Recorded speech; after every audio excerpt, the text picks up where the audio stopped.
Everyone, আর আজকে আমি চলে এসেছি নদীর এই পারে মানে ব্যারাকপুরে। হ্যাঁ, এটা হচ্ছে ব্যারাকপুর স্টেশন। আর ব্যারাকপুর আসবো, দাদা বৌদি আসবো না, এটা তো একদমই হতে পারে না।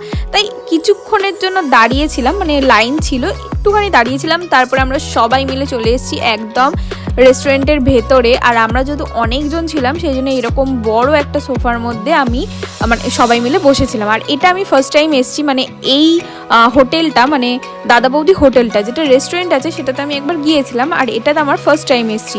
ভেতরে ইন্টেরিয়ারটা জাস্ট দারুণ। আর খাবার কোয়ালিটি যারা যারা দাদা বৌদি খেয়েছে তারা তো জানোই যে কতটা ভালো। সবাই বলছিল যে কিছু না কিছু মানে বিরিয়ানি খাবে, আর কেউ এটা খাবে ওটা খাবে, বাট আমি ভাবছিলাম যে বিরিয়ানি খাবো না।